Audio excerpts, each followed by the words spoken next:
You're listening to the One Up Network. Welcome to the One Up Yours podcast for Friday, March 16th, 2007. And I got to jump straight in the rundown to the last part. I just don't even know if I want to. I don't even really want to talk until news. Okay. I'm just Luke waiting. is giddy. He's giddy because we've had to have like the janitorial staff on call all day, ready for cleanup at any moment because It's NPD day. NPD day. NPD day, baby. It's like So- every month. My month builds to this moment. But February is the smallest month, so it's the least exciting NPD. One would think it's the least exciting NPD. Oh, it's but pretty exciting. It's I think pretty damn I think there's exciting. going to be some excitement. Luke Needless is to say. I found this was absolutely moist. I actually said when I got the numbers to skip, I said, I think I just came. What do you mean think? Yeah. I don't think think was in that sentence. Like every month, it just builds and builds to this, and I knew some of the stuff going in. Like I knew Crackdown was going to have a great month. So last week, he had had a little trouble busting a nut, and this week, well, shell casing broken. Yeah, I know, no refractory period on this week's show. I was saying, we were talking about this earlier, that I'm surprised that MPD doesn't step it up a little bit with the way they distribute this data. I mean, it's a subscription service, but you look at the way people obsess about box office numbers, and even though their numbers aren't complete, They're like half complete. they're half complete, so it's a very strong indication of how well games are doing. And the opportunity to change the way people look at video games and the way that we can approach coverage when you have this data. I mean, you look at all the way people obsess on box office numbers. Like, everybody knows that 300 did $70 million last weekend. or the way people talk about Billboard music charts or the New York Times book charts. And MPD they're really the only source for this stuff, and yet they seem so guarded with the information. So how about like a venture capitalist group sets out to become to replace the NPD and make that? Why doesn't that happen? Let's do that. Write that down, and then we'll Excellent mail it to idea. us. Someone listening, send a check. So I like the way Luke put it because we can't get too far without the intros. I know sometimes people don't like without the intros. I like the way you put it though. Just a minute ago, look around the room. This is the way it ought to be. It's nice. Yeah, Andrew over there with the equipment all in order. Sound Finger already in the knobs. Finger in the knobs. Wheels twisting the of dials. steel. On the wheels of steel. Shane. I'm here. And ready to go into a day off, so he's like primed. Well, I notice you have on the big concert tee. I do, but this is my third podcast in a row today, so we'll see what happens. That's all right. I noticed that there's on the podcasting table a bottle of sake, Yeah, okay. We hit that already. a bottle of tequila, Yeah. and a couple of assorted six packs. So we haven't gathered since the epic EGM Live, We just taped the sequel to that, the Fallout episode, as it would be for where you guys sort of deconstruct it. a little bit. Yeah, Dennis Dyack had quite a big debut on EGM Live last week. Hopefully you He listened did. to it. Yeah. That's John Davison, and of course Luke Smith here for the news segment later on. Just for that. So we're going to have a great show today. I think we got some what you've been playing going on here in the first section. After that, we got some message board stuff ready to roll. Yep. And the second segment, we're doing the promised 4-minute warning stuff. I was going through the thread, and I think actually, Andrew, one of us should close that thread and start a new one now. I went back and plumbed it because there were some really great questions in there. Humongoid now? It is. Yeah, it's gotten crazy long. So we're going to close that thread. We'll start this will be number 5. We'll come up with Cinco de questions or something. So that's the second segment, and then third segment news. You do have some other news too, right? Yeah, there's a lot of Wii news actually. So we're gonna talk. I mean, in NPD, the Wii and Nintendo is a huge part of that. So. All right, so let's jump into what you've been playing. Shane, you said you had something, and it made you smile already, so take it away. So Namco Bandai brought by, it's called Eternal Sonata. In Japan, it's called Trusty Bell. It's a game for Xbox 360. Say it never again. seen- Wait, hang on. Say that again. Eternal Sonata. No, but it's a game for. The Xbox 360. How'd that controller feel in your hands? It's been a while, I know, since you messed with it, right? No, I play a lot of games on Xbox 360. Anyway, It's just like a woman. You get right back on the bike. it's developed by Tri Crescendo. They did Baten Kaito's Origins, and they're a spin-off. That was the one that was surprisingly good last year, right? Well, I thought it was surprisingly good. Other people did not. Milky said something inflammatory. Yeah, I think it's actually really good. And if you haven't played it and you have a GameCube, it's worth checking out. But this game is an original RPG, a Japanese RPG for the Xbox 360. And I famously played it at TGS and said it looked like a Dreamcast game. And people on message boards still bring that up as like me being derogatory of this game. So I got to play the English version of it, and actually I really like it. I think it has a really cool battle system. It is really artistically beautiful graphics that really colorful and has nice cell shading. Wait, isn't the music the thing on this game? Because I remember at TGS. It's based on the life of Chopin, the composer like very loosely.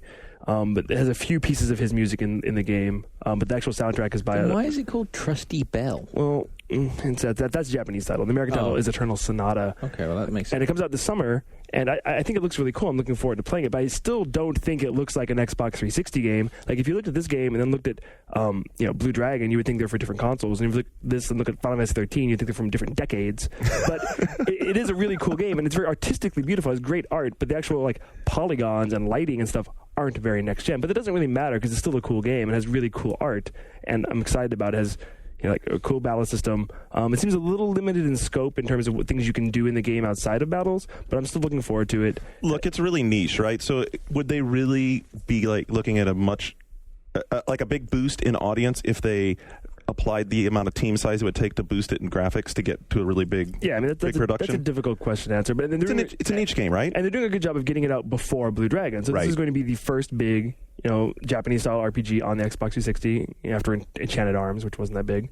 So, yeah, I'm looking forward to it. The battles are really cool. They're kind of action-oriented, but turn-based at the same time, and you have different kinds of attacks based on if you're standing in the light or standing in the shade. And it has tons of different characters you get in your party, and each character has a unique weapon that's based on a musical instrument, so that's kind of quirky and cool.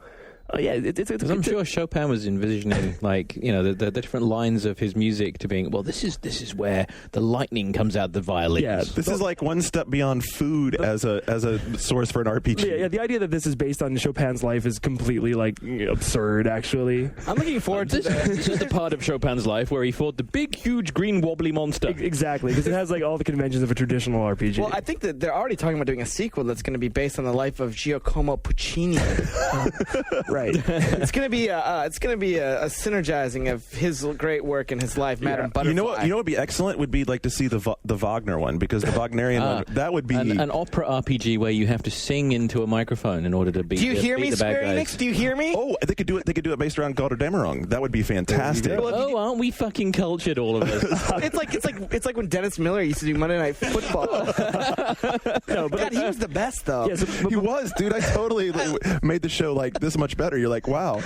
Yeah, but before everyone takes me to tasks on the graphics, I think they're beautiful, and the cell shading looks really neat. It's probably among the best cell shading I've seen. But So in other words, the advantage of the PS3 graphically not so important. Xbox 360. No, because he said he thinks they look beautiful. Well, they're Obviously, he's satisfied. artistically beautiful. However, It says good art, not utilizing I the processing still power. kind of think it looks like a Dreamcast game, and that's partially because I played Dreamcast games on my VGA box, and they were very crisp and clean, and this looks very crisp and clean. But in terms of actual polygons and lighting, it's not so next gen. But it's still a cool game, and I'm looking forward to it. It doesn't have to, just because I think it doesn't have great graphics doesn't mean I'm not excited. Well, about the only next gen experience is an Unreal Engine product. You mentioned Blue Dragon. I'm I can't be the only one who's wondering. August? Really? I think August is fine for Blue Dragon. Man, I wish it was ready before then. Yeah. Well, I hope the localization is worth it when we finally see it. I hear the voices aren't that good.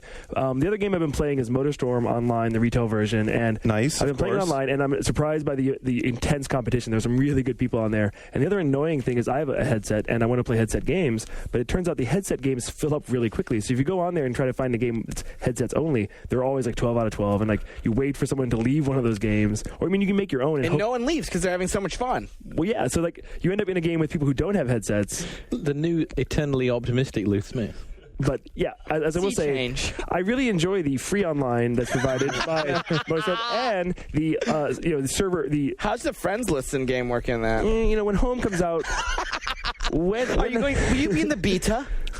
when Does that drive you nuts or what? Yeah, that's how John in England they say beta. They do. Okay. I wanted to reach out and slap the man, but his reach is so great that he would have been. Dude, he's got you. He's totally got Yeah. you. Yeah, I mean, I say that it is kind of bare bones. You're trying to find your friends, whatever. You got to call them on the phone, hey, meet me here. For now. Well, so I mean, that's another similarity. Shane's all texting. He's all like, "Dude, you got to get on. You got to get on Singular because I don't need to be texting you across services. It's costing me money." It's just a similarity. Find me on the Australian server. Sony and Nintendo, both you need numbers for online. It's just one you have the number of friend code, and one is your boy's number to call him to tell him to get on. But I'm going to call the PS2 friend code is your cell phone number. Hey, Yes. quit high-fiving. I'm trying to tell people about a game with you guys. Are you done? Yeah, I'm Are you about to?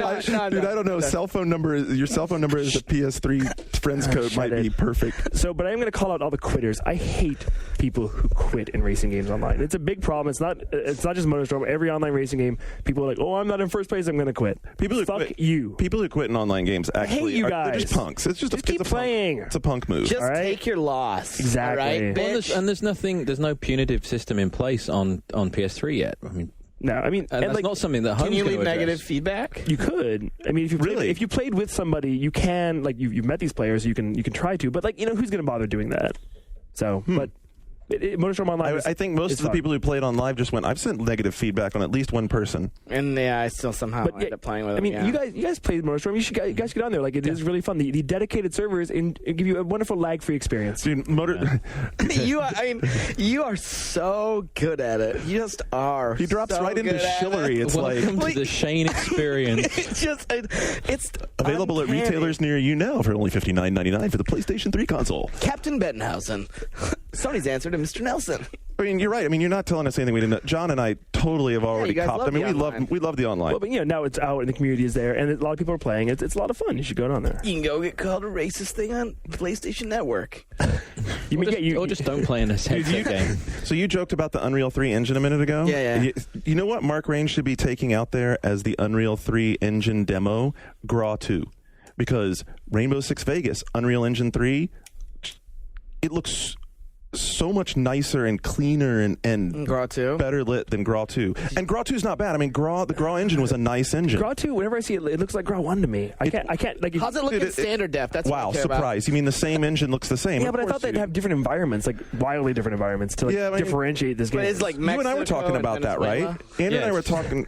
Andrew and I were talking about that. Like the whole idea of Graw 2 is that it picks up right after Graw, so you're like moving right on with the same story, same Scott Mitchell guy, and you're moving into like this whole revolution is erupting in Central America. Could they send them to like Europe or Africa? Yeah, they need to. Let me tell you what. Asia, That's another conversation we're having. Antarctica, somewhere besides like Latin America. Like the Tom Clancy team is at the edge of the precipice of reusing their assets and environments one time too many. You know, it's like, okay, we get it. When I saw Shu, who had given the first Graw a 10, had lowered his score to I believe like a 8.5. 8.5. I mean that's a big drop for him. And I was like, it's just too much of the same, right?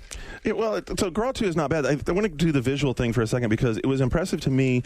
Like, for instance, one thing, how much better the proportions and the body animation of real people in Unreal Engine 3 in Rainbow Six Vegas looked relative to Graw 2. Like in Graw 2, you're much of the same kind of, they use the same devices. Like you're in a helicopter going someplace, but you still have control of the camera. And like when you're in the helicopter going someplace in Vegas, you look around, they look pretty good, right? They look good.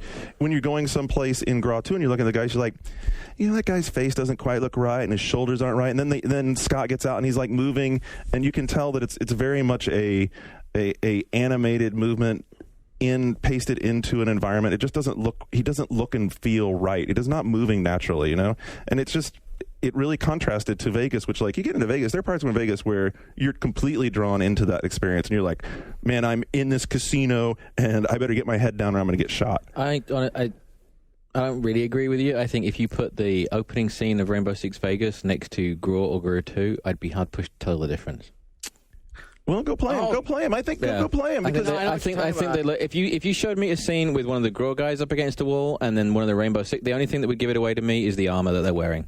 But I think they look exact. They're both like they have the super saturated lighting. They're all very sort of limited palette. It's all very sort of yellow and orange and white and lots of things to make it look very sun bleached. I mean, I think you'd be surprised that you'd actually be able to tell. We should do it. We should do it as a test. It would be interesting to see. I'm surprised they don't use the same engine. Whatever. Well, because Graw was out before UE3, so they just reused their same engine. As far as the game goes, I mean, they did a couple of nice little tweaks. One thing that's really cool is you can bump the right bumper and go actually full screen into whatever you're commanding in the cross-comm, which is really cool. Like when you're doing the drone, because you can actually now fly the drone around like just with the stick, so you can But why would you want to do that? Don't you just want to send the drone somewhere and let it get on with it? Yeah, but you know what? It makes it easy when you're trying to scout because you have a limited range underneath the drone that you can scout, and so sometimes you just want to send it somewhere, and then when it gets there, like move it around a little bit to scope right around a building or something. See, I never played Grawl like that. I would like, I mean, the first time you really used the drone was when there was that huge courtyard with tons of guys in it in Grawl 1, and you just send the drone over and sort of over to a building on the other side, and they would all blip up on the radar, and then you just send your guys in to clean up. And I always used the drone like a way to activate the radar. Which it does. We're getting really specific here. The other thing that's really cool it lets you do is it lets you jump into your Ghost team members and individually move between them, and then you can issue move commands from there. So it's very easy to move them around a building and then move them around another building and do a lot of flanking maneuvers. So it lets you take like the tactical movement a little bit But further. do they have the fucking force? No, they don't have the force. Don't care then. It's not me. You're thinking Mass Effect. Not Yeah. Republic Commando. Hoping. No, but I have Grawl 2. I'll play it this week, I promise. That's cool. I'll play. What else have I been playing? I've been playing some Command & Conquer 3. We're supposed to get final review builds next week. They're going to show us the Battlecast system at a Looks special really good event. on your PC. Did look good, doesn't it? What about the 360 version? You're going to play that? No. No. Why No, not? I mean because the exact same thing that John and I have talked about before. Man, the strategy games with a controller on the television, they're just awkward, they're annoying. And let me tell you what, from playing Command & Conquer 3, the reason Command & Conquer 3 has fans excited is because it's fast and it requires you to make a lot of decisions in rapid succession, and I can't imagine trying to do it with a controller. They've got to find a way to do RTS on console. Why? They have to figure out It's a way called the to. Wii. Oh, God. They've got It's- with 8 units. Great. Yeah, There's it's no not way a gonna- Wii game can have more than 8 units. I don't think it's going to be a traditional sort of role-playing game or strategy game that makes it work on Really? console because trying to jump around the screen, trying to manage individual units. You're talking about stuff that like having the mouse, you zip back and forth. I mean, I'm moving my hand you zip back and forth with the mouse really quickly, right? And using a stick, it's just not as. I gotta think something like Company of Heroes would work better, where it's I think not so. huge armies and it's units, and then I mean you're always keeping your attention in basically one place rather than in Command & Conquer you're commanding like 3 different fronts at a time. And the other place I could see it working is a game like Battlezone for the PC, the remake. Do you remember that game? Yeah. God, that's one of my all-time favorite games. Battlezone for the PC was an incredible mix of. I think you brought this up before. Anyway, incredible mix of like first person and being able to do strategy games. So that's it. What else? We played Geometry Wars on my computer. You loved it. Oh, God. That stunning new game, Geometry Here's the Wars. thing, like, On PC. to be On fair, Vista. To be fair, Garnet restarted after I stormed out of the room. But when I was playing, whatever fucking retardo high resolution the game was running at on Vista, I don't 1680 by 1600 by 1080. Yeah, I don't give a flying shit because when I had like 8,900 points, which is way before you're in the shit in Geometry Wars, and it's sputtering, like take the controller away. Wait, it was and- slowing down? Yeah. Oh, yeah, dude, it was hitching. Like, It was take hitching the bad. controller away from me and go sit me at my desk to work because I'm wasting my time. Can you pay $50 to have your score ranked against 360 players? That's value added right there. I said, "Wow." Sorry. Wow. Score. Yeah, that was good. That Score. was good. No, that definitely gets the high five, We'll too. That talk was a about good that score. later. We can All talk right, about all that right. later. Microsoft Skip ahead. boneheads. Yeah, you know what? Vista is like so aggressively managing memory that it's just. Wasn't it fun to install it, Garden? Tell us the sordid tale of you trying to get the fucking thing to work. so Wasn't what have you- Vista- what- No, but wasn't Vista supposed to be like, oh, I just put the disc in and it goes. Is this to the game what you been channel? installing segment? It is totally. Dude, so like the whole fantasy was wireless controller. You remember how hard they were pitching this wireless controller? It's going to be so easy. You're going to plug it. Yeah, it's exactly like it used to be installing old peripherals. It's plug. Oh, wait. Don't plug that in first. Make sure and install the driver first and then plug it in. And once you plug it in, make sure and put the batteries in and make sure you update your driver first. Once it's all connected, then you have to find the little button on the 360 controller because there's no way to actually connect the charge cable. By the way, if you get the wireless controller, you're going to have to buy the charging station because there's no way to plug it in. Bohica, bend over. Here it comes again. Make it easier, Microsoft. My God. Well, it's okay. Only like 10 people have Vista right now, anyway. I think by next year, Someone else bought it this week? I believe by next spring, 75 million people have Vista. Yeah, you can't buy a PC without it now. Well, Just don't buy a PC. yeah. Fine, Mac. Buy a Mac. They work better. What have you been playing, John? I was trying to think. My son wanted to get into sports recently. He's been paying a lot of interest in sports. Like real life. Just like, I mean, he's only 3, but I mean, he's like taking an interest. You should possibly say that's a good thing. It is a very good thing. So when he's not sort of out in the garden trying to play them for real, he wanted to play video games. He saw that I had a pile of stuff. Have you considered Wii Sports? Tecmo Have you Bowl? considered Wii Sports? I don't have a Wii because you can't find one anymore. What? NPD says differently. NPD says somebody else bought the Wii that was earmarked for me, clearly. So we played some NHL 07, and we played some... what else did we play? He was interested in basketball, so we played NBA Live, which I wouldn't recommend to anyone. Something tells me your 3-year-old son would enjoy Wii Sports a little more. I think so. Yeah. You know what he would really enjoy, though? Tecmo Bowl. Yeah, Wait, he did enjoy winning 11. Really? Yeah, he really likes winning That's 11. complicated as hell. It's true Brit. We haven't played Winning 11 in forever. I know, we both have the 360 version. In fact, like a true Brit, he liked winning 11 better than FIFA. Good man. Takes after his old man. Exactly. Good man. You're raising him right. I saw you had some Burnout Revenge fired up the other night on... That was partly inspired by him as well. We've been playing a lot of games together lately, and Burnout's one of his favorites. I mean, we've been playing split screen. There's a lot of racing games don't let you do split screen anymore. So we've been playing that, and I actually started playing it as well because I've been playing so much Dominator on both platforms, and then going back and playing it properly. Split screen is a last gen feature, John. Well, it is, but when you're sat with your 3-year-old, it's like he doesn't have a live account yet. He doesn't have the $50 for it. Yeah, you haven't busted out the $50 so you can play cross-platform. I'll just you can play Shadowrun with him. Oh, awesome! That's Apparently, there's some people on the board say they got their betas this week. You know who else has got their betas? Not us. Yeah. We weren't invited. Thanks, Mitch. Well, do you blame him, Garnet? I don't think you'll be getting one ever. I'm on the review for that, right? No. Jesus. Absolutely not. Can't buy a break around here. Luke, have you been playing games this week? No. Luke hates No, here's the games. thing. The only thing I played is the same thing I was playing last week, which is more Alien Hominid. But I've noticed That's that cool. I bought, embarrassingly enough, I bought Alien Hominid. I bought Worms to play because I've never played Worms, and people say that the 360 version of it's gimped because it's lax stuff and it's going to be like a microtransactions, rape fest. But I have never played Worms, so I'm like, I'll just play it. And then Ninja Turtles came out, and I want to play that too. And that's like 400 points, 4-player co-op. Ubisoft made it, so something's got to be broke. And I'll let you know next week. Wow, gosh. Well, you've played Ubisoft games. Oh, and you took home the baseball.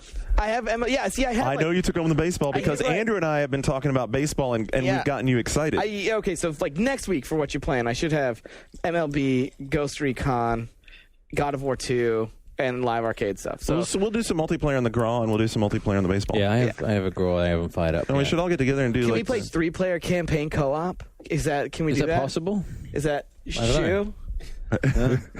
I did play a little bit of Def Jam Icon on PS3. Really? Oh, I reviewed that. I solved that game. You solved it? I did. You beat it? I beat What, do you beat it? Do you beat a book that you read? Luke channeling Alex Ward. Sometimes you beat it when you're reading a book. Wow. Whoa. This Never is the really. new sort of more... I don't know. This is the saucier Shane. So what did you think of Def Jam Icon? As someone who doesn't understand hip-hop culture, it might be lost upon you.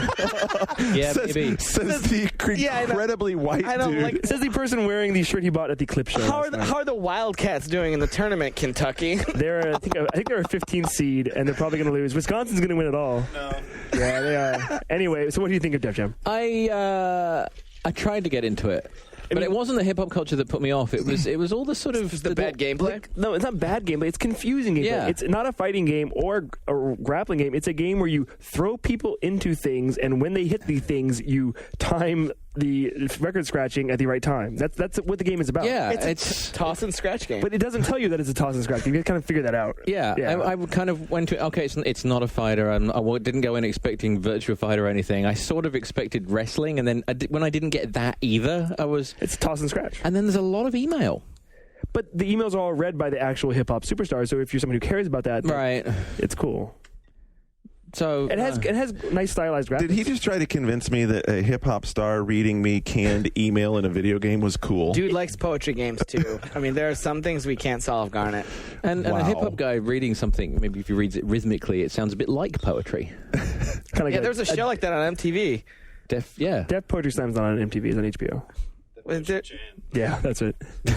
Oh, good. I'm glad we got everything about that wrong. Actually, I'm glad that I got that wrong. I don't really want to know that. Oh my! So that's a pretty good wrap up of what we've been playing. We've been crap this week, basically. I had one. No, Shane wasn't crap. The rest of us were. Thank you. Yeah. Next week, we have big promise. Command and Conquer 3 definitely not there'll crap. Be a Grawgasm next week, right? Wait. But Command and Conquer 3 definitely not crap. But you've talked about that before. Yeah. So. No, I'm still playing Crackdown. I played that. I logged in and played with Mark McDonald. Actually, he just bought it, and John Riccardi's in town. Okay, so let me ask you a question. Have you finished it like with one agent? Yeah, I beat it with my dude. Okay, so Andrew said as soon as he finished it with one agent, he's like, you know what? I'm done. That's it. No, yeah, I don't feel that way. Because every time I log in, it's I've been playing just sporadically. Like I logged in and played with Mark, and I found like 3 agility orbs, and I'm up to like 478. Yeah, when it's over, the real like game that. is the achievement chasing. And yeah, it's that. I mean, So Skip's just shrugging. You pussy. I don't care. Yes, you do. No, I want to kill more stuff. Well, Turn crimes but it's not just finding the orbs; it's chasing the obscure achievements, like whatever, like some kind of crazy car. drive a car. Well, like, go in and get in the globe from the thing, and then whatever have to Bowling guys do. over Yeah, the with it. bowling one and The yeah. bowling one. Yeah, there's this huge. It's like a big metal globe that's outside one of the agency locations on. Can't remember which one of the other. Volk. And you have to use it to kill. I don't know. Was it 12 dudes or something. And Cool. So You know what we should all do next week? On Wednesday, we should all play the Warhawk game so we can talk about Warhawk. we should. Because every Wednesday, Sony holds a Warhawk multiplayer session that we can all be part of. Yeah, we should. And go. we've all been so busy with GDC and Deadline and whatever, we haven't had time to go on there. And I'm curious about it myself. Yeah, I want to do that. That's a good We should idea. try. That sounds like a plan. a lot of people have been throwing Battlefield comparisons around. Yeah, That I've surprised heard me. this too. Yeah. So. Battlefield meets the outfit and Yeah. Cool. with some planes. We should check it out. Wow, what you're playing could be really good next week if we deliver. Should I do some community? You should definitely do some community. What have they been talking about? Last week's show got a lot. Well, the third show last week got a lot more feedback than a normal show did. And then Right. when you pile in the other 2 shows we did as well, we got probably more activity on the boards than ever last week.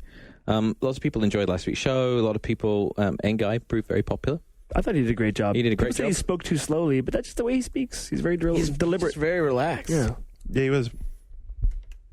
Were you finishing that sentence? No, yeah, he was. He was really. okay. He was really. He was just. He walked in, sat down, and was immediately comfortable with us because we've all talked to him before and hung out before. So he just immediately clicked right in and was like, "Okay, let's hang out and talk some games." Well, he has an open invite to come back from us, so I think he wants to take us up on that. So, And the business dev is coming along slowly but surely. The business dev thread. oh, good, cool. Film Sage has a thread called "Of Sony Rumble and How Company Attitudes Affect My Dollars," and says that he is actually that the communication of plans from a company is something that he started to notice recently. Actually, impacts his sympathy towards the platform. He said he'd recently, he kind of went off the Wii and sold his Wii because there were no games coming out, and he was, and he'd noticed that the humility that Sony have been showing recently that's been a big factor in how he feels about the platform. And then a bunch of people kind of jumped in and agreed with that. And it's not something that I've ever seen discussed before. I mean, we're closer to it, so we notice it. But I've never really seen it expressed by a bunch of gamers before that say that the attitude of the company actually affects how they...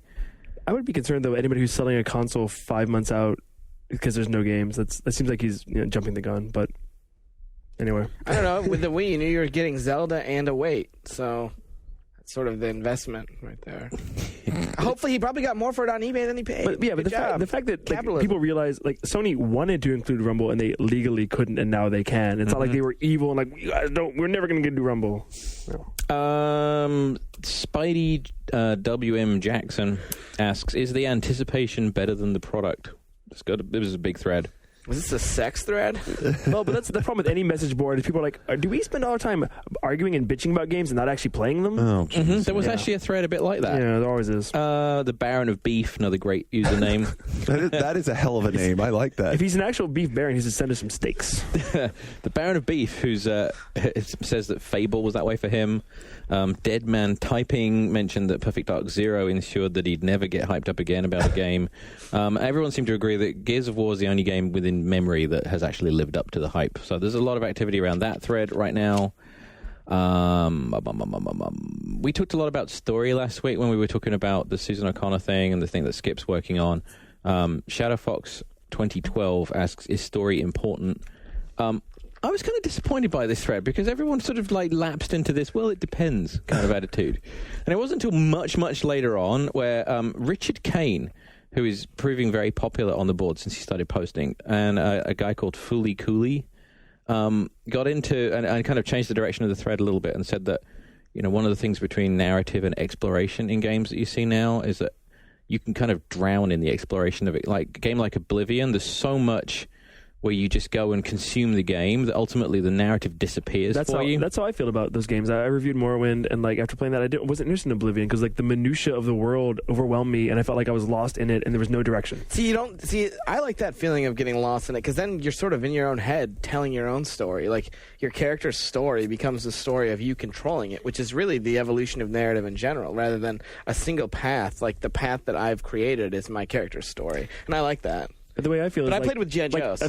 Yeah, but I did too. But I feel like a really well-written story is probably better than the story I would make up on the fly, generally. But I like the story in my head better. Skip says it depends. It depends. So it kind of depends. Yeah, I guess it does. Yeah, that's such a cop-out answer. But Oblivion was one that came up a lot, and then people were saying that the games that have handled it really well is something like San Andreas, which did have a strong narrative through it, but you could. Even though it was like there was the choose your own adventure aspect to it, but it was still locking you to a path. The balance was possibly a little better there. Right, but whereas Oblivion, you can follow the path, but ultimately, I mean, like Crackdown, once you've completed it, there's still so much else to do that you don't get that sense of achievement when you've beaten Oblivion. You haven't really beaten it; you've just finished the story. Mm. So that's starting to tell me. It took about 6 or 7 pages for it to get that way. Because before that, I think the only other thing that anyone said that was interesting was that the dialogue in Brute Force was awful. Brute Force. Wait, did someone bring up? Yeah, I think there might be a sequel. The original Halo killer. And I'm not kidding. Oh my god! They're really doing? Actually, there was one of the dude. Wait! Time out. It's a PS3 game.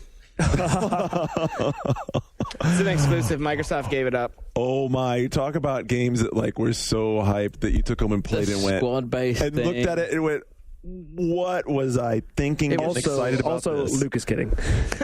It's so melodramatic. What was his name? Captain Commander Text or Captain Lizard? Whatever. Captain Lizard. Actually, there's in one of the Microsoft Xbox buildings up in Redmond. There's one of the lobbies has a huge statue of that lizard dude in it. So they're clearly still very proud of Brute Force as a franchise. In the 57,000 copies it sold, 50,000 of which were returned, still available at your local EB Games. I believe that game sold over 500,000 copies. Wow. God. It was super hyped. It was super hyped and marketed, and everyone was. So there was a lot of stuff around about GDC still, and a million threads about Little Big Planet. And then as soon as the EGM Dennis Dyke thing happened last week, our little sort of corner of the world on the message boards was overwhelmed. One of yours got owned. I know. You guys rose on the iTunes list too. You guys are number 4 on the. Yeah. Watch out, Luke Smith. We're coming to get you. Shane, you're on both. Oh, yeah. Wait, you're on one of yours too. Where's my loyalties lie? Nice. So you had a lot of new subscribers this week. Surprised. That's good. That's good. We need to build on that. Listen to the network podcasts, all of them. Yeah, if you haven't heard it, it's a must listen. Yeah, it's actually like listening to someone kind of like go insane. It is. You need to it's 2 hours. It's nearly 2 hours. It's like an hour and 45 minutes or something like that. And at about the 40-minute mark, it gets good. Is when it noticeably degenerates. And then at the hour and 10-minute mark, you can tell PR's been involved. After a break. Actually, there was no PR here. Really? Oh, I thought there was. Only Silicon Knight's own PR. There was no Microsoft PR here. Well, I got to think that they were a little perturbed. No, actually, are you kidding me? They work with, and they know. I mean, I'll say this here: Dennis is completely unbridled. He was not controlled by PR. We did take a break and we kind of like calmed down and like changed focus a little bit. But yeah, he was. No one was telling him what to do. Yeah, there was a noticeable change of pace. I guess. I'd imagine you won't be hearing from Mr. Dyack in the public eye for a while. I'm just guessing. You'd be surprised. Dyack, no one can hold him back. That's what I'm saying. I'm saying that you probably won't for a while.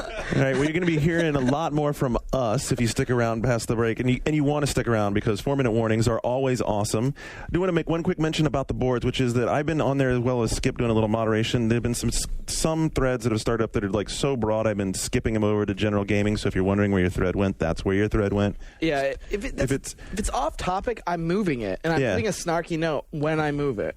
Well, so now you'll know which ones Luke moved and which ones I moved. We've been deleting and locking a lot more threads than usual. I mean, I think some of it is because there's a lot more people coming in. Right.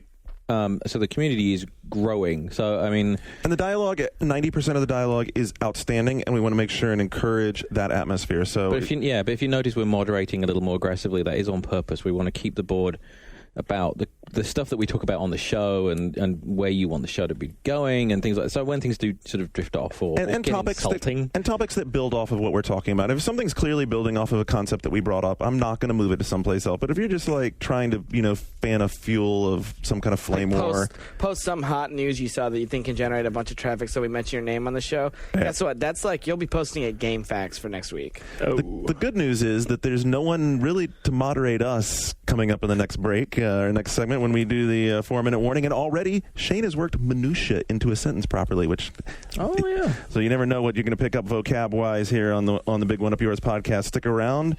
Who knows what the next break will find afterwards. We'll be right back. You are listening to One Up Yours on the One Up Radio Network. So the hell with the Wii, the hell with the PS3. Listen to GFW Radio. God damn it. Check it out at gfwradio.oneup.com, podcasts.oneup.com, or the iTunes Music Store.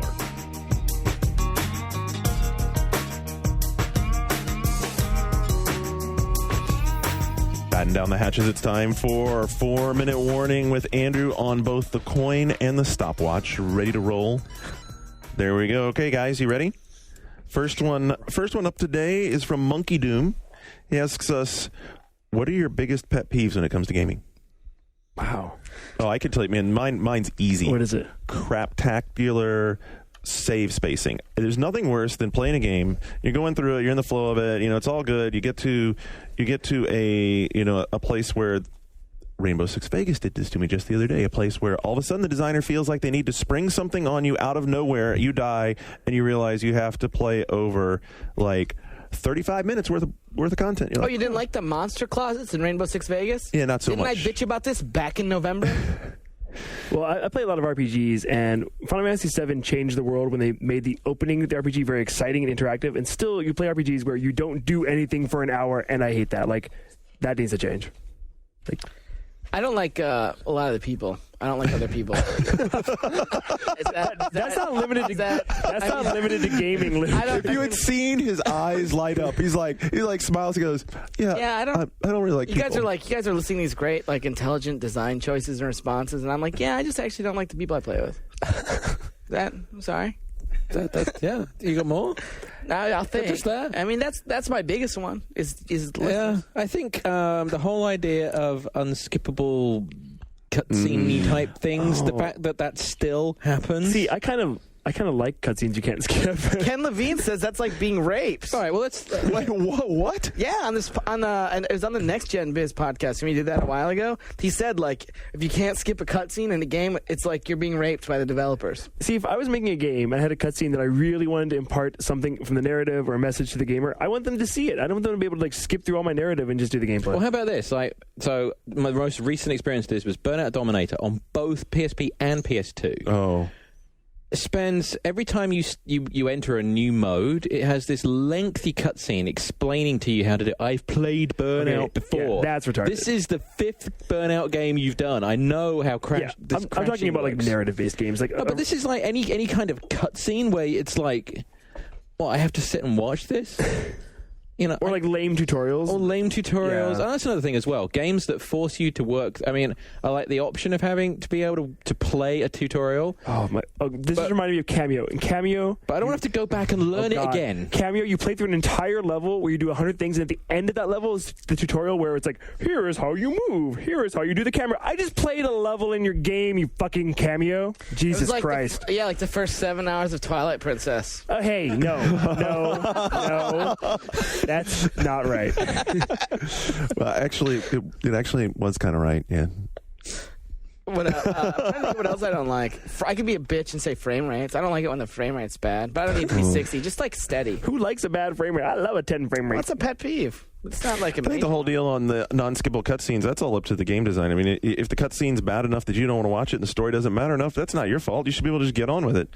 Oh, who plays games for stories anyways? Jesus, read a book. Apparently, it depends. It depends. It depends. Well, it depends. All right, I think we hit that one up. Next one is from Ian. Ian asks, is there one genre which you find yourselves playing or enjoying more than others? If there is, what is it about that genre that keeps you coming back? And how would you like for that genre to evolve?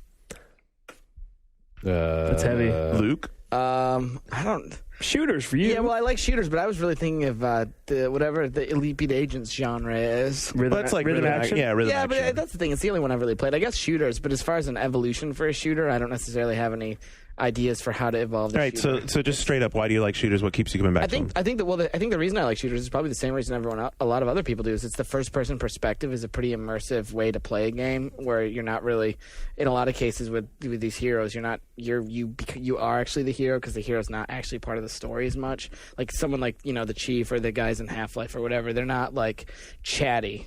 Gordon is pretty much silent, right? Yeah, he's completely silent. So it allows you to sort of jump in and like feel like you're part of the universe, and I like that. I like a lot of You feel genre. powerful.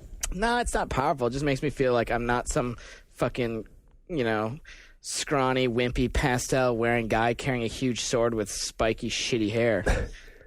Yikes. Okay, I'm going to pick fighters. I like a lot of genres, but fighters, I love them. But I would dream of the day when there is a fighter with good online play. It has never existed, and I don't know when it will exist. But when online play is good enough to where like frames aren't lost and pinpoint timing is correct, You need like dedicated servers for I that. think you might. Interesting. Interesting idea. Yeah, I don't think as long as you have relying on the sort of internet technology we have now, you can do it, right? Right. I mean, Yeah, like I've never played an online fighting game that satisfied me. You're okay. lost So will what forever be keeps you unsatisfied. coming back to fighting games? Well, I love the competition around here. I have a lot of friends who are good at it, so I can play Virtua Fighter or Soul Calibur or Street Fighter here at the office. And How could we even not mention it? What the fuck? We just did What You Plan, and he's talking about fighting games. Yeah, This whole I'm one-up show tournament. I'm glossing over that shit because there were extenuating circumstances. Mistakes were made. They didn't really play it because Garnet beat Shane. Mistakes were made. John, what genre are you interested in? Well, yeah, we'll come back to this. What was the tally on that match? Mistakes were made. 3-1. 3-1. Yeah, Yeah, it's on the one-up show next Friday. Yeah. Okay, plug made, discussion over. You didn't say what genre you like, John. Well, I actually learned after you defined the genre for us a few weeks ago that I am quite partial to what you call white RPG. yeah, that is a genre. And it kind of dawned on me while I was playing Oblivion, but then when I've been looking at things that I've been drawn to lately, They're very white. it's more the Western RPGs. And I played, a bunch of other Japanese. Yeah, what do you call those? RPGs? Japanese RPGs, I guess. Yes. But I do find that the sort of more whimsical Fairy shit? yeah, the fairy shit does kind of. I don't relate to it as well, and so Wait, why not? tentacle beasts, and talking flowers, and things like that don't arouse me. My entire life over here is sinking rapidly. Garnet, that's what you like, right? So he likes both white and Asian. Jesus. But Garnet, what's your choice? You like PC games. You like Japanese RPGs, right? That's the thing. Yeah, I was totally going to Japanese RPGs. Yes, that's if I'm sitting around You playing ponce. See, I haven't really enjoyed one as much. I played all the way through Final Fantasy VII and really enjoyed it. But then that was 10 years ago. I know, I think I still have my fill of big bouncing flowers spitting fire at you and There stuff. aren't a lot of flowers in those games, John. I don't know where you're pulling that But out. just like bizarre, like what the fuck were they thinking? What they've got the random creature generator out, and I played. Yeah, I'd much rather play things cribbed from the Monstrous Manual of D&D, like every fucking white RPG. Like, get some creativity, guys. Oh, God. Okay, but we're talking about what we enjoy. Yeah, J.R.R. Tolkien, he was, I think if I was going to evolve, never mind. if I was going to evolve the Japanese RPG, You got cut off, dude. It would be It's over. Leave it. Enemy design, definitely. Wow, that was a big topic. I didn't know that was going to go really that well at all. So now question number 3 is from our good friend Beige. Narrative in games, which is preferable or more satisfying to play? A game in which the main character comes pre-built and well-realized, sort of like a Yakuza, God of War, Planescape Torment thing, or a game in which the player steps into a skin, which they go on to shape as they see fit in the Oblivion KOTOR mode? The first option. Well, it depends. No, it doesn't depend. It doesn't depend. Hold on a second. Banned from the show. Let's finish his thought, which is, which side has the advantage when it comes to making a memorable experience? Number one. Number two. Number one. Number one. Two. Number two. Number two. One. Oh, wait. Shane. Like, okay, I could tell you a story right now, or you could read the greatest story ever told. Which one's going to be better? Like a story that's been like carefully crafted by narrative wordsmiths, or one you make up yourself by walking around weird places. Carefully crafted, like Kingdom Hearts. Kingdom Hearts has a good story. It's very complex, and you have never played it. You're just pulling shit out of your ass. I played it for like 15 hours. Yeah, you don't some know. lame flying in a You don't ship know. thing. Have I ever been emotionally moved by a game where I define the story? No. Have I been emotionally moved by games where I have the defined story? Yes. Luke. Two. Here's the thing. Take something like World of Warcraft. And World of Warcraft, like my It's experience. a chat room. It says you who's excited about fucking home. I am excited about home.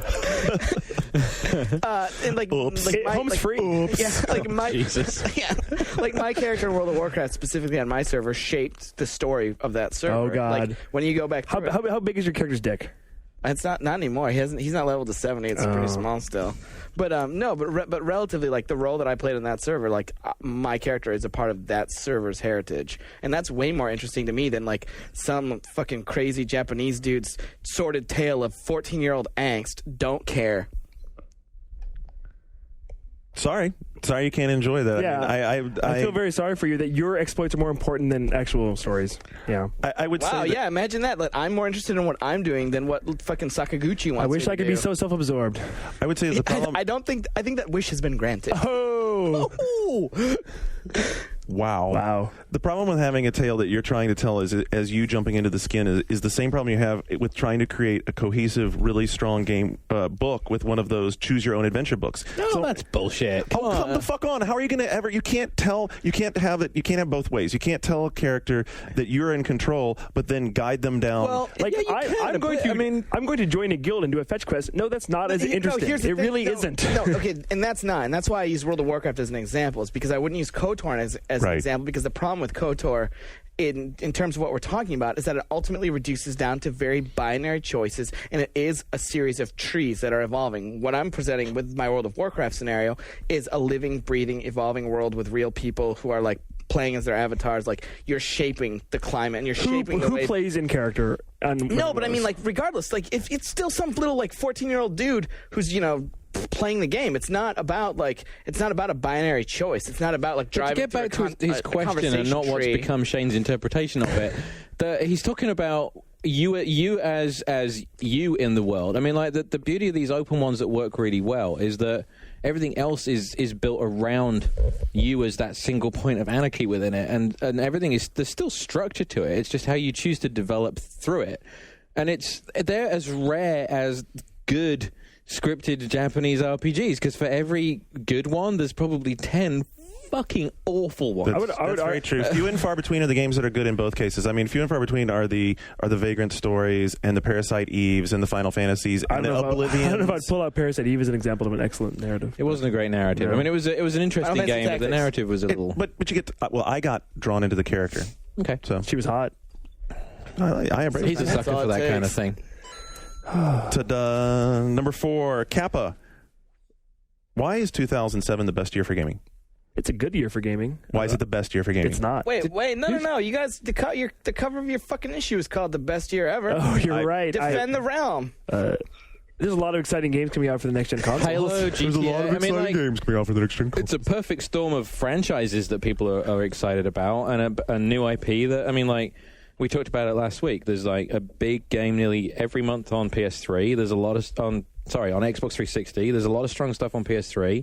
There's a GTA. There's Halo. I think the big question marks in the Wii lineup kind of keep it from being the best year ever.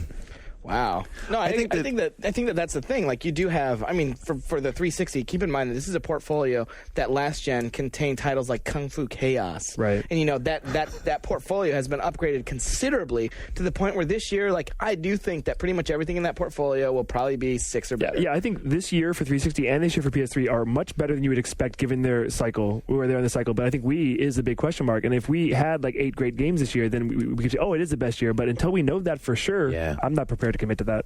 I think 2007 is the best year ever, just like 2008 will be the best year ever, because we keep pushing forward and keep having...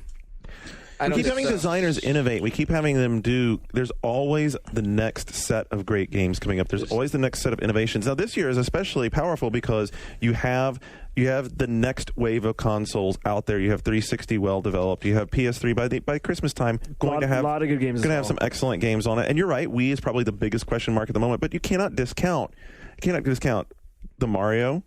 That's one. Right? One. Metroid, right? Or wait, or maybe not. Maybe. I think the best year ever thing is, I mean, if you look back at, when was it? 2004, which was Halo, Metal Gear, GTA, Fable, Metroid Prime. I mean, and this year is like that. So this year, I think in terms of games you're going to get excited about, it's the first very, very good year this generation. Right. 2008 is going to be a good year for a completely different reason. And although the big franchises aren't coming, that's when all the money's going to be moving. And it's like there's going to be a lot of consoles in the market. And you're going to start seeing games selling big numbers again. And everyone's going to be... So 2008 is when all the stories about how amazingly healthy the video game industry is and how it's growing beyond any other kind of entertainment business. But the franchises... are going to be, it's all going to be extra chapters for GTA and extra map packs for Halo. And by the time it's time for that rush again, we'll be back in the same spot. Yeah, we're definitely we're on the upswing now, which is an exciting time. So it is a good year. Just about to hit the gas. Yeah. So Lotus O has a little bit of a long question here. He talks about how a few podcasts ago we were talking about Ninja Gaiden Sigma, and you I'm looking at Luke, said that it was as good as a game needs to look for me, and I asked, did we get to this generation too soon? And then later we were talking about DS and Wii visuals and how they might be stagnating video game graphics. So he asks a question, it's kind of a choice. Did we get to this generation too quickly? Or is Nintendo holding us back graphically? I think Nintendo isn't in this generation quite yet. I don't think it's that I do think that we got to this generation too quickly. I think that when we talk about NPD's next segment and we talk about those PS2 numbers and you talk about a game like God of War 2 and you look at the strength of the late gen titles for Xbox and the strength of late gen titles for PS2, like those games are great. The late stuff PS2 is still great, and we jumped into the next. Strategically, they jumped in too soon. The PlayStation 3 would be served excellently if it had another year to like percolate and be refined and have the tools get cheaper and had the 360 delayed a year. It would have made that, if the console cycle had started a year later, we all would have enjoyed the game industry a little bit more. But what about Nintendo putting the brakes on graphics in their consoles, both DS and Wii? Well, I mean... but if those consoles are the most popular consoles, which they kind of are... They are absolutely the most popular. Then what does that mean? The problem with the question here is that you're comparing two things that don't necessarily go with one another, because you cannot turn back the clock now and not have next-gen consoles here. So did we get to this generation too soon? I'm a firm believer of what Luke said. I mean, I can look at games on the Xbox at the end of its life cycle and look at how great they look. Ninja Gaiden's a great example. Oddworld Stranger's Wrath is a great example. I can look at PS2 games. I can look at God of War 2 today. It looks ridiculous. And it looks awesome. Mm-hmm. So there's no doubt that at the time when developers were able to really exercise their creative energy because they weren't hung up dealing with the technology side, we forced them to go back to getting fucked up with the technology side. So the Nintendo point, though, I think it is the one area that they fucked up, because one of the things that will bring people in to a game if they're not used to playing games is if it looks awesome and it looks relatable. And like you show someone that's a non-gamer, you show them an awesome looking game and it'll pique their interest just because they can relate to it the way they relate to a Pixar movie and that's where they're slipping up, because all Wii games look like video games, and that's what scares some people off. And now you can't turn back the clock. So I mean, that's why I was saying this is a hard question to answer, because they're not really as much as they sound like it at first together. You can't turn back the clock. Yes, the Nintendo is holding us, the Wii is holding us back graphically because of where it is. But then you play a game like Zelda and you're like, wow, this is a great game. But the thing about the Wii and like holding us back, I don't think that that's the case. And I think that there's a lot of people who are, genuinely concerned that that's the case. But remember, the guys who power this industry, the guys who drive this industry are the designers. And I think in talking to designers and developers that a big part of design and development is how much can you get out of a console? How much can you extract? How much can you push? How good can you make it look? How many of this, and this? It's very quantifiable, and that quantity requires power. And I think that that's a big part of why saying the Wii is holding the game industry back is a little bit off base to me. So let me tie that right into the next question, which is from Smoke and Joe Cool. And because we're talking about the different consoles here, he asks, what strengths are the platform holders overlooking on their own systems, i.e., what can the Wii offer that Nintendo seems to be neglecting? What are they overlooking? A good online plan. Well, it's the thing with the Wii is, I think N-Guy said it really well, whether it was on our show or just in conversation last week, where he talked about how Nintendo has the opportunity to put the boot in the throat of Microsoft and Sony. They absolutely do. Strategically, Nintendo's in by far the best situation in the industry to effectively kill Microsoft and Sony from a certain point of view. But it's their piss-poor third-party support that's going to keep Nintendo from doing just that. And that's Nintendo. That's the Wii's biggest weakness, and that's what Nintendo's fucking up.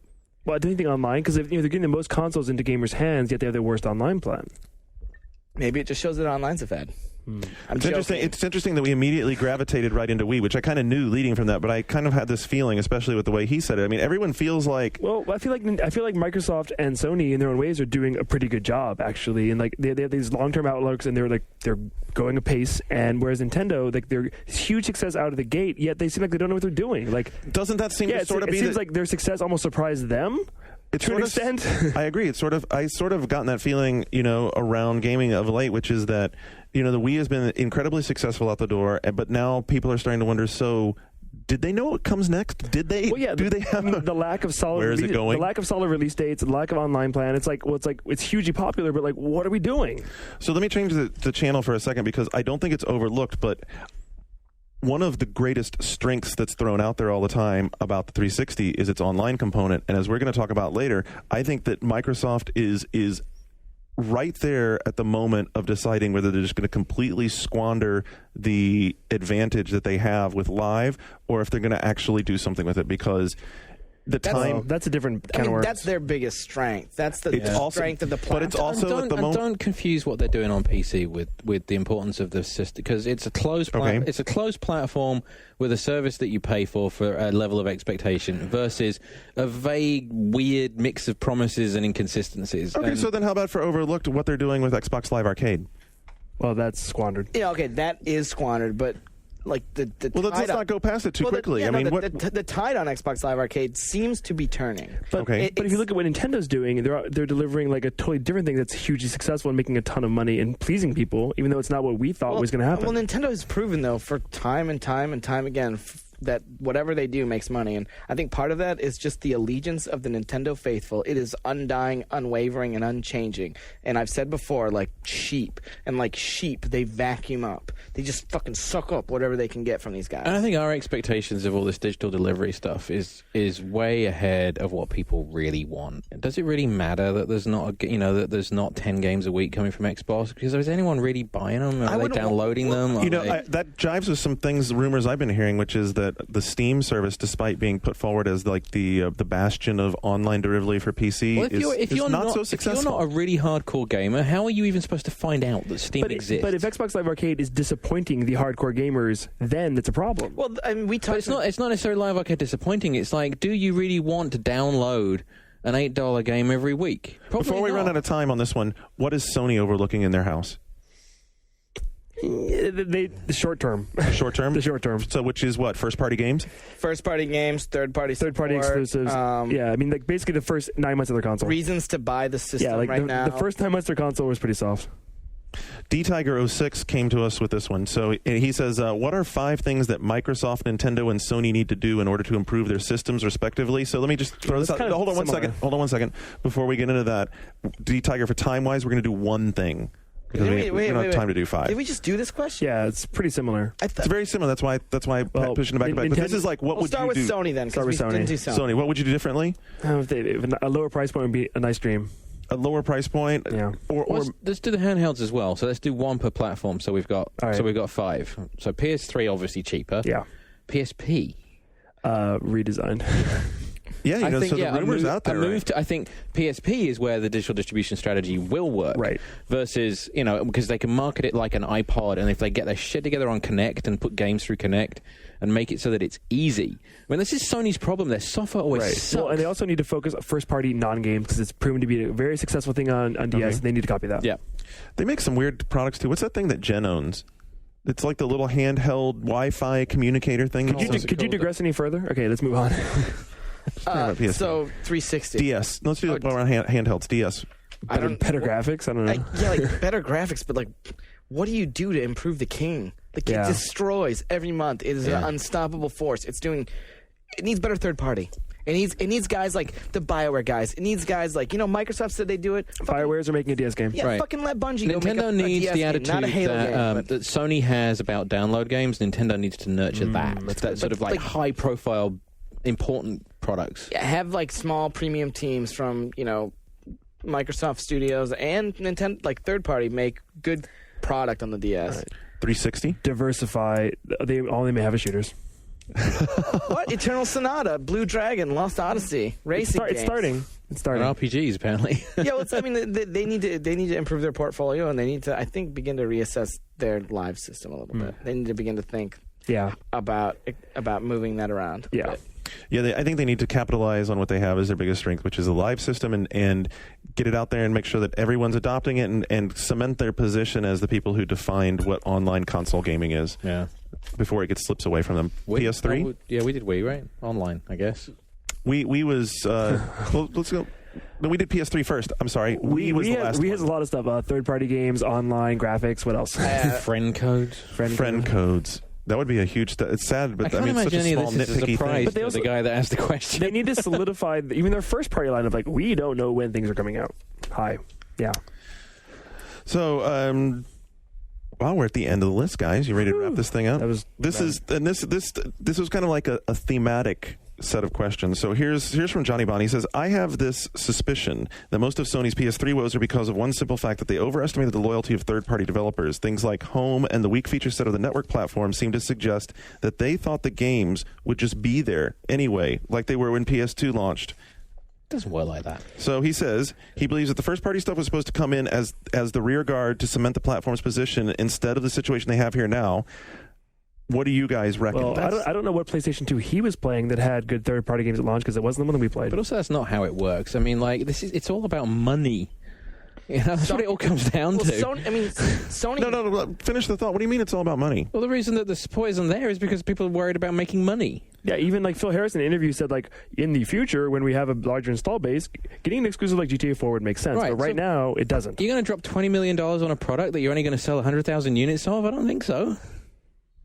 But what about the first-party support? So then where is the first-party support? It's completely there. There are like a huge number of amazing-looking exclusives coming out this fall. But they're just not here yet. I mean, the thing's been out, 5 months? Yeah, I mean, the problem is the PS3 has a very long-term plan, and like that's lost on the people who don't, like if you just like see, right now this compares to this, like you don't see like the long-term. So what you're saying is it isn't the same model that you're thinking of with a Dreamcast or the Dreamcast or even the an Dreamcast Xbox. Wasn't a good model, and the PlayStation 2 wasn't great for the first year. People forget that. Like these things take time. The PS2 got hammered when it came out because the only game worth playing was SSX, right? Ready to Rumble. Yeah. Oh wait, that's just me. Right.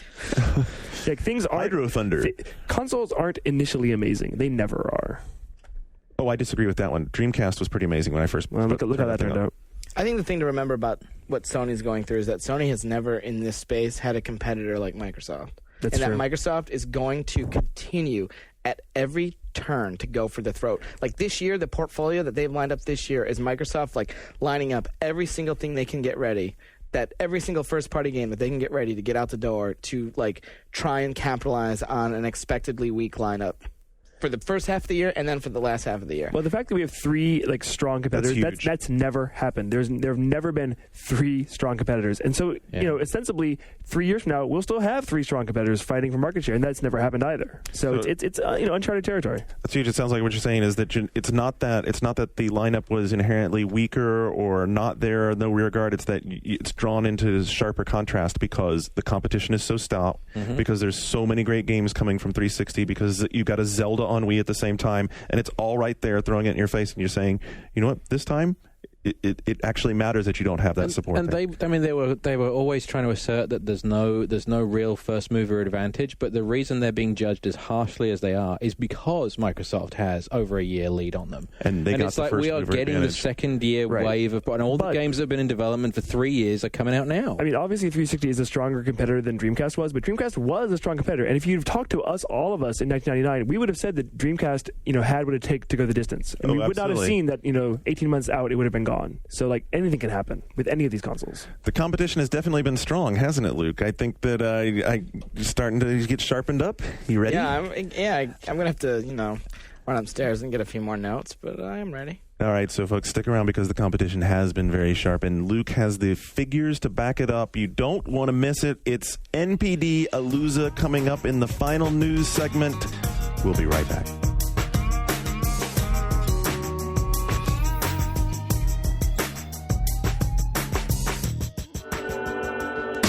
Now available, the highly anticipated new album, Illuminate by Karma Coda, featuring the hit single, Turn.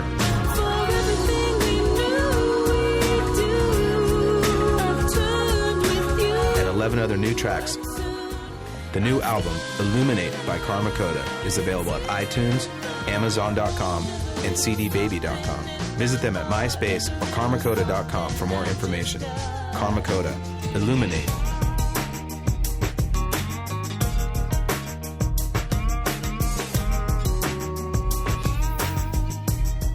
Unleash the dogs of war. Here it comes. NPD time and news. Take it away, Luke. Well, every month builds up to this, and where do you really start with NPD numbers? You've got hardware numbers, software numbers. You start at what matters most. So you start with... Let's start with hardware numbers. Hannah Montana on the DS.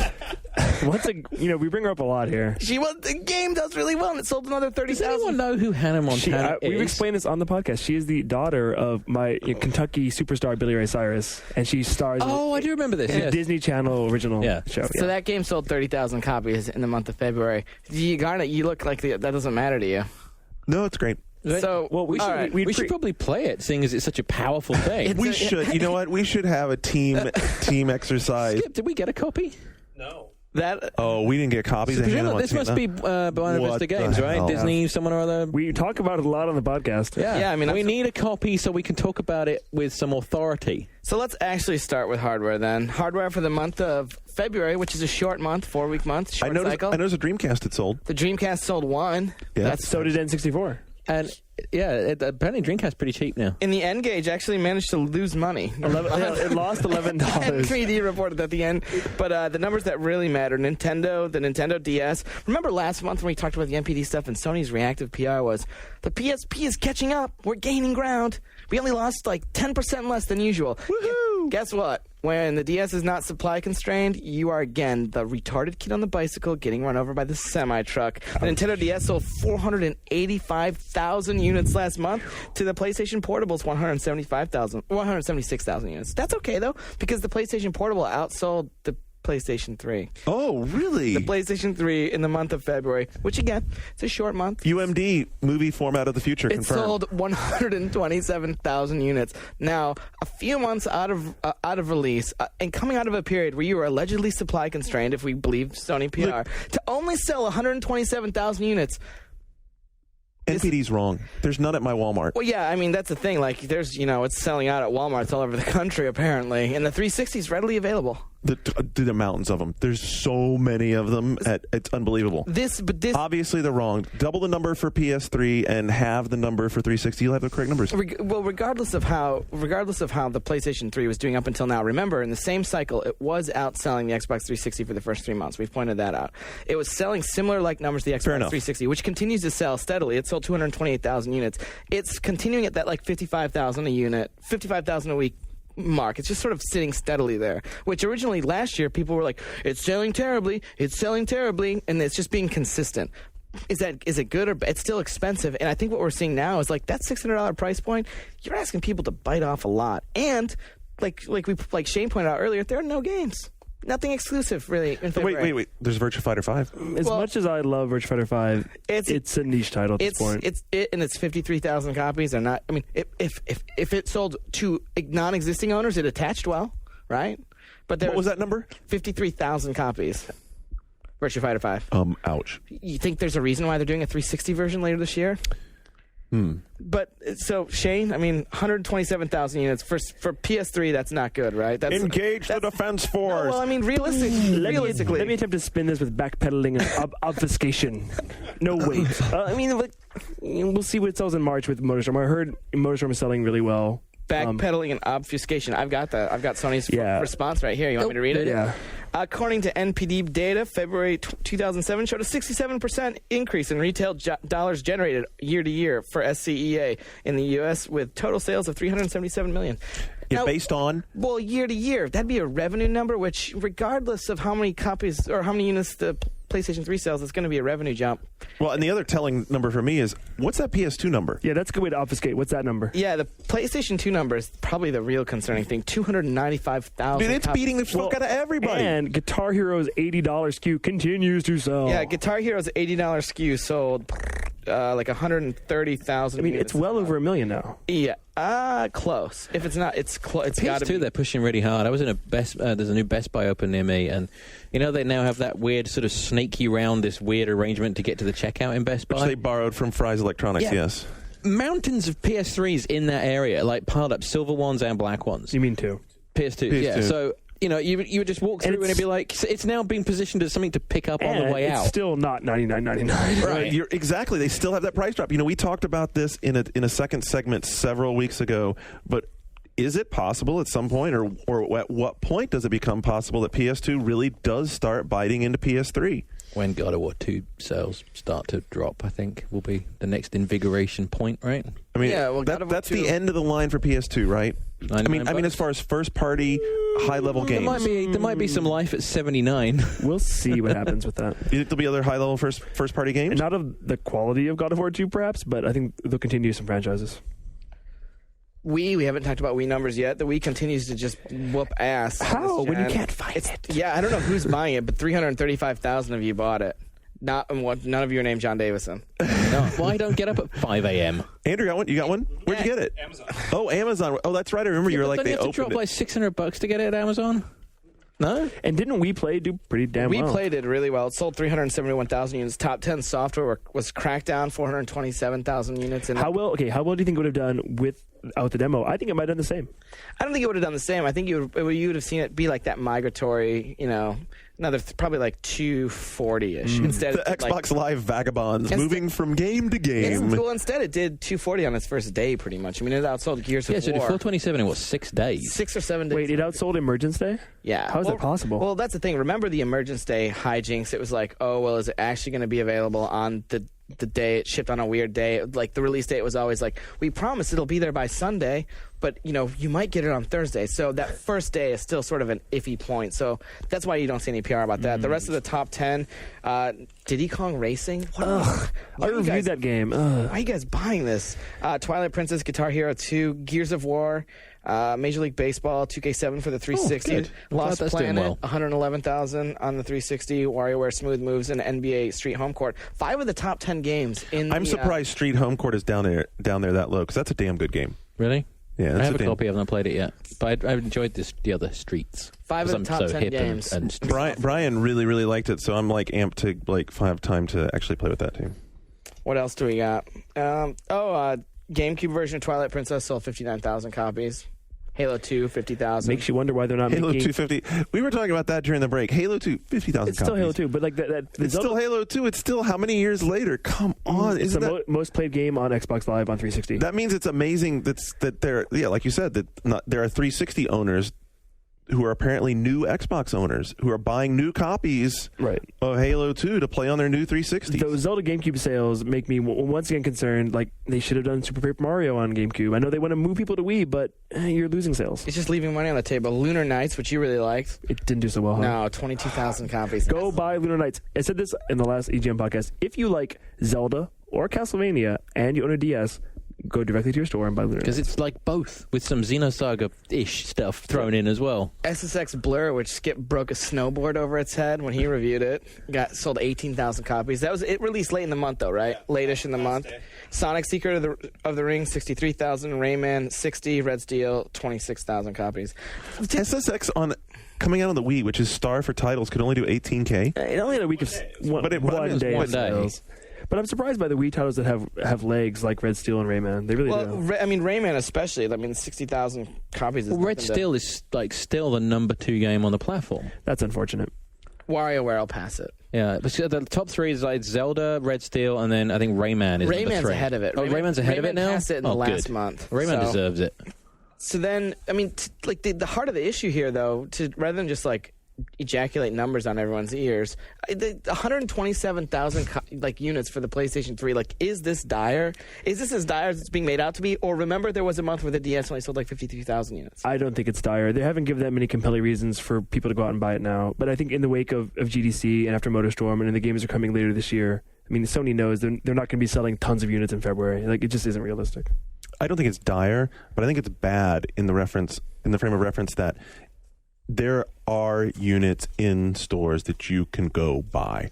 And if your sale on the console that's supposed to be so hot and has all these other attractive features to it is slow, that definitely should send some flags to you that you need to do some new stuff, which they did at GDC with Home, which I've already heaped praise on the potential of that. The console least likely to be an impulse buy since the 3DO launched at $799.99. That's good. Do you have any news stories about Blu-ray coming up or no? No. So right now, I mean, Blu-ray is really taking off. Casino Royale is the first high-def movie to make it into the top 10. It made it number 8 on Amazon. And right now, Blu-ray has 73% of the HD market. And a lot of retailers are talking about how next year they might pull out of HD DVD. And if Blu-ray... I don't know where you pulled your number from, but I can tell you this. As just a casual consumer of high-def movies, I agree that Blu-ray is really catching on. And it's really catching mind share. And I'm cool with that. Is winning this quickly is surprising to everyone, including myself. Yeah. Because HD DVD... It has the word DVD in it. It's by the DVD consortium, and no one thought it was going to be this decisive of a victory. And they have the handy flip discs, which I thought that would be the winner for them. Was but the flip obviously discs. PS3 is pushing Blu-ray sales, and it's going to continue to push Blu-ray sales. And I think the fact that the Trojan horse seems to be working is stunning. Yeah, even but to the me. fact that Trojan horse still only limped in and sold 127,000. Right, that's the most telling thing. Is one thing is it proves that people don't just buy hardware to have it the way that we used to, and the other thing is that Blu-ray obviously isn't a push for PS3. Because otherwise, the numbers would be higher and a little more in sync with the behavior that we're seeing. Because the people who want it as a Blu-ray drive would just be out there adopting it. You know, what you would hope that the message would be is Casino Royale is a must-buy on Blu-ray, and I really want a Blu-ray player, and a PS3 is a cheap Blu-ray. That sort of sequence of events doesn't appear to be happening. Maybe we'll see it in March. I mean, the movie only came out... Well, these are February numbers, right? Yeah, it came out. So none of us agree, or we all agree that it's not dire. It's not dire, but I think if it's this bad next month, post Casino Royale and post MotorStorm, then I think there's a different conversation. The system needs to sell the system needs to outsell the 360 next month. It needs to sell more than because 360 will just do another 220. It needs to do 240, 250, 260, 270. I mean, keep in mind we're talking about positioning that the PS3 needs to put itself into prior to getting to the end of the year when the lineup starts to really skew to. We need to see if MotorStorm sold PS3s. I mean, because that's what Sony was. Sony was positioning it as the game that would make you want to buy one, and regardless of what you think of it, I mean, it looks beautiful, and cosmetically, it's certainly a system seller. It has a very good commercial, and it has great TV commercial and a lot of awareness. Great commercial aside, Shane, MotorStorm a PS3 seller? It remains to be seen. I know, No, I mean, in your opinion.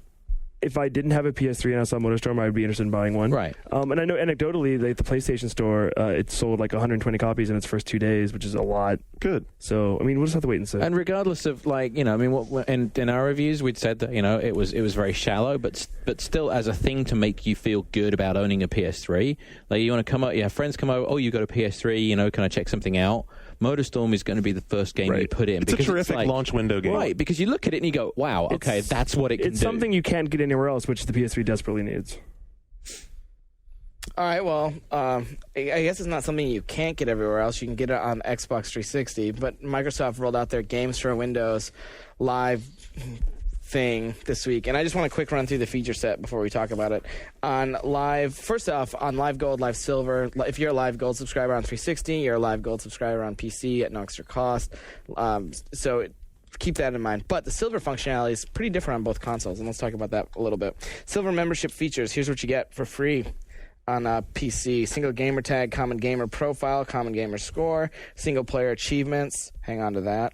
Private chat via text and voice, hang on to that. Commons friend list and online presence. PC-only multiplayer, including browsing a list of active PC games. Gold membership features. All Silver membership features. Multiplayer matchmaking with friends. True skill matchmaking. Multiplayer achievements. Cross-platform gameplay. Garnet, would you like to begin, or would you like me to? I don't even know where to begin, because we've talked about how important and what opportunity Microsoft had to take the PC into the gaming sphere as a console, and maneuvers like this, just walk right up to it and chop the legs out from underneath it and push it over the cliff. It's just dumb. Like it's we talked just about, dumb. If you already have an Xbox Live Gold membership for 360, yeah, you'll use this on PC, but how many PC people are going to buy this for the gold? I mean, really? Well, I mean, they're not. Here's the problem. They're stuck in a marketplace with the computer where everyone already plays online games for free. Peer-to-peer, and then they're stuck with their same system on the 360, and they're calling it the same thing, and they want you to think it's the same thing. They want you to perceive it as the same thing, except we're not going to give you gameplay on Silver on 360. We're only going to give it to you on Gold. Like, peer-to-peer gameplay should not be a privilege. It should be a right. Well... The thing, okay, this is a philosophical difference that's not necessarily, going to serve the discussion of that was Shane serving the PS3. Right. No, it's me serving all other consoles. Well, but I mean, what's important to hang on to is like core functionality to what you're expecting out of your live experience, like voice chat. And this goes way further than just, chatting with your friends. Like voice chat in games. Like that's something that should be standardized. Guess what? It's not. And I heard this week from a developer who I talked to about it at length, was if you're building a game and you're building a game for live on PC, you're not allowed to include any functionality that is part of the Live Gold functionality in the core of your game. Like, you cannot include it. So now they're stuck in this weird conundrum of telling developers what they can and cannot include in their multiplayer suites based off of whether or not they're going to be included in this. Wait. You're wrong there. I am? Because they're not telling them you can't do it. Had Garnet been wrong yet today? They're saying you can't use Live. They're not saying you can't do it. If you want to be a Games for Windows game, right? And that's what Microsoft's trying to court. Yeah. But in trying to court developers like Valve or Epic to be like Games for Windows guys, and trying to court them by saying like, oh, but you can't do this, this, and this, which are things that your player base already expects. Exactly. If you've included it for the last 10 years, that's a colossal mistake. How much is that going to play into a publisher deciding, you know what, screw it, I'm not going to make my game as a Game for Windows game? How successful have they been at getting the big publishers to go with the Games for Windows packaging branding? Yeah, how many people? Neither EA or Activision are on board yet. How many people in this press release did they announce? How many third parties did Microsoft announce in this press release for supporting Games for Windows? It was bad enough. Here's the clue. None. How many times has Microsoft come out and announced a new platform without support before? This is the first time. It was bad enough that they decided to bring Live for Vista out prior to having the unified architecture where the experience is the same. Because keep in mind, again, if you did not know this, Live on Vista is a game-to-game-to-game experience. You don't have a live window up and running with your friends list, with the ability to chat, with that persistent... You log into a game, turn on Live, and then you're in the Live system, much like it was on the original Xbox. They want to do that down the road, so they don't have that there yet. But not having...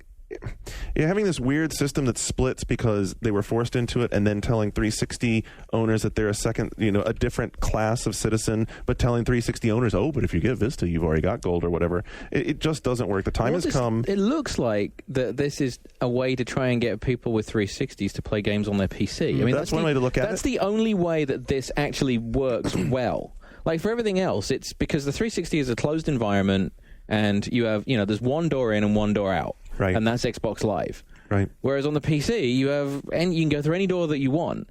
But if you are an Xbox 360 gamer as well and you turn Vista on, there's some consistency to the experience. So it's like, I think there's a conceit here that it's not arrogance, but I think it's actually just sort of misinformed as to how eager the audience is going to be, because it's not really courting everybody. Either that or it thinks that people that just bought Vista have absolutely no idea what's going on and that they're just not paying attention. Well, they did buy Vista. Aren't 360 gamers PC gamers anyways? All the 360 has is shooters. Not necessarily. / Shane. Not necessarily. I think ultimately the times. I don't have PC for games. I have a 360. Are you going to get one now? Well, no. Who at this table thinks that at some point 360 Gold will be free? I think at some point 360 Gold, as you know it right now, it will be free. But there will be something. There'll be some way to make a premium service, whether it's servers or something, extra bandwidth, whatever. Yeah, there will be something. Shane? Remains to be seen. Oh, come on. What do you think? I can't make Microsoft's decisions for them. Oh, my God. He ought to be married or something. That's like when you ask Phil Harrison about Microsoft. It's the same thing. I agree. I think the point is coming very soon where they're going to have to make these, if they want it to be successful in Vista, if they want Alive as an entity to be successful, they're going to have to line these things up and open up the system. And it's going to make a better competitor with PS3 anyway. The choice that they're going to have to make, though, is they have 6 million users on Live. And let's say best case scenario that every single user on Live, this is not the case, is a $50 a year subscriber. That's $300 million in revenue that they'd have to choose to leave on the table in a group that has not had a profitable quarter since Halo 2 shipped. That's a lot of revenue. Getting more people involved and more actively involved gives them more opportunity to do things in Marketplace and more opportunities to do things as far as advertising revenue. But I don't think Xbox Live Gold for PC is going to make them much money at all. It's not. So we were talking about this. I mean, it's negligible, the number of people that are going to buy They will not Gold. be trumpeting the success of Xbox Live Gold for PC. I mean, you were there. They start bringing up games but Uno is going to be Live Gold. I mean, can you imagine me paying? Hey, guess what? People have already played Uno online, I'm sure. I'm sure Yahoo Games has Uno or Una. It's retarded cousin. I know Casual games are big on PC. There's a chick named Una, and she's a nice lady. She sounds like an Olga type.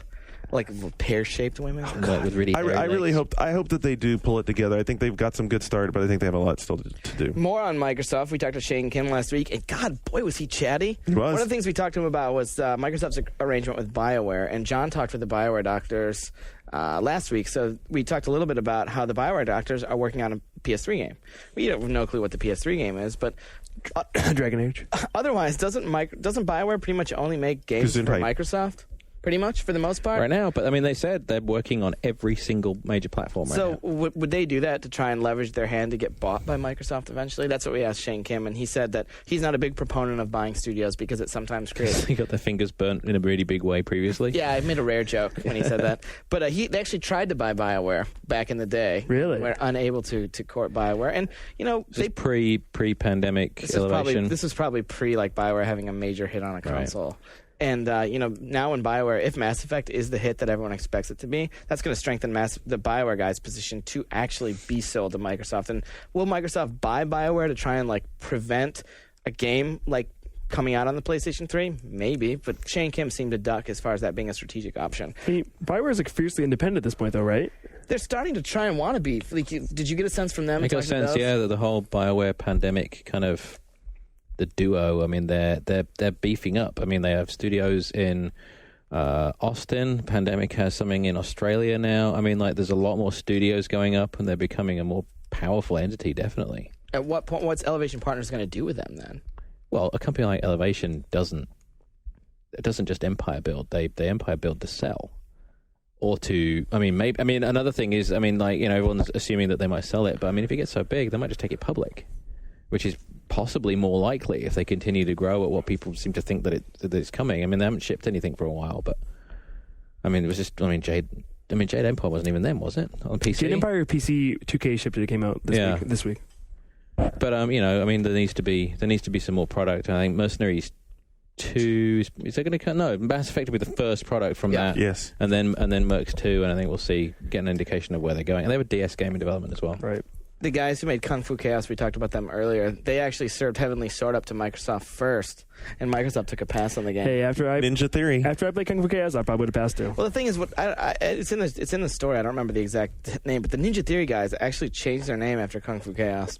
And went back to their new company's we used to be this other company, but now we're Ninja Theory. And here's Heavenly Sword. Interestingly enough, though, if you read the Heavenly Sword website, at no point on the website, and the game's published by SCEA, but at no point on the website does it say Heavenly Sword is actually an exclusive. Which, if you watch the interview footage with Shane Kim, he talks about how some of these games, a lot of these games that are being marketed as PlayStation 3 exclusives, are not going to be PlayStation exclusives. Now, does that mean Heavenly Sword? Probably not. It's published by SCEA. I'm sure there's some sort of clause where SCEA gets first dibs on the sequel.